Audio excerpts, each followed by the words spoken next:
Hello दोस्तों, आप सभी को नमस्कार। दोस्तों, मैंने कल वादा किया था कि आज अगर समय मिलेगा तो मैं बनारस में जो छात्र का मुद्दा इस समय पूरे देश में छाया हुआ है, शिवम सोनकर का, उस मुद्दे पर अपनी बात रखूंगा।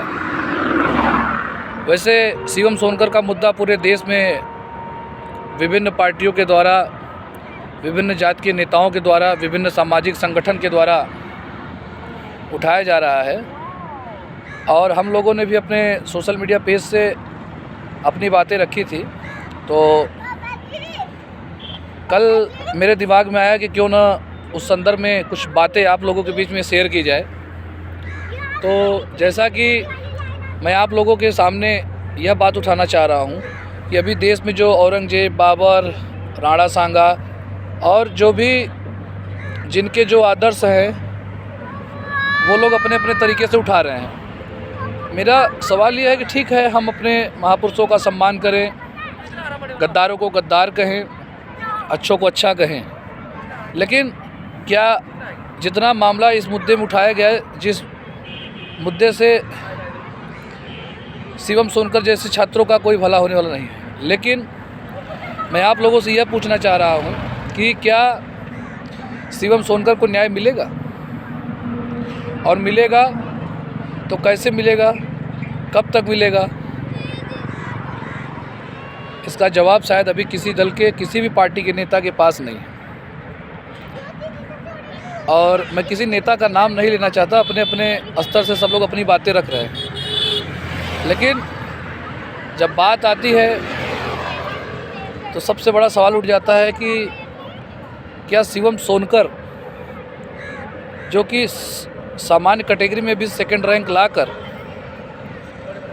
जो है, क्या प्रवेश से वंचित रह जाएगा? 8 बार नेट एग्जाम क्वालिफाई किया है, मजाक थोड़ी है यार। ये आप जिनको न पता हो तो वो पता भी कर लें। CSIR जो नेट होता है, नेट गेट JRF, ये कोई घास नहीं है कि खेत में जाकर कोई भी एक खुरपा से या हंसिया से काट दिया। नेट और गेट का एग्जाम वही बच्चे पास कर पाते हैं जिनके अंदर कुछ प्रतिभा होती है, जिनके अंदर ज्ञान होता है, जिनके अंदर टैलेंट होता है।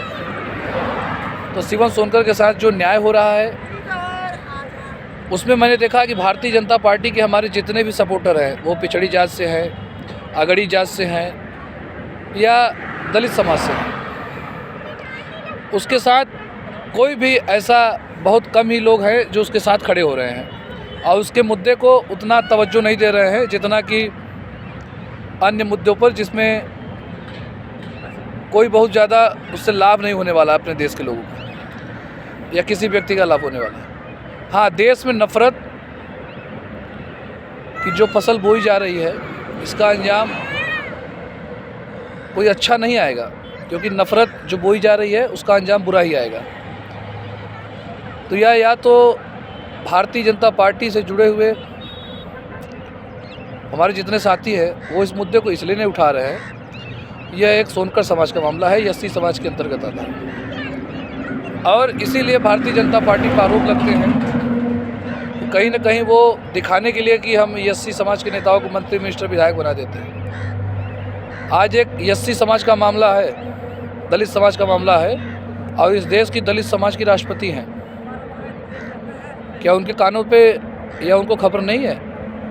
क्या उनके कानों तक यह बात नहीं पहुंच रही है? क्या वो सोशल मीडिया, टीवी या अन्य चीज़ों को नहीं देख रही हैं, समझ रही हैं? लेकिन किसी मामले में वो भी नहीं बोल रही हैं। तो कहीं ना कहीं इसके जिम्मेदार लोग, जो शिवम सोनकर के साथ हो रहा है वो बहुत अच्छा नहीं हो रहा है।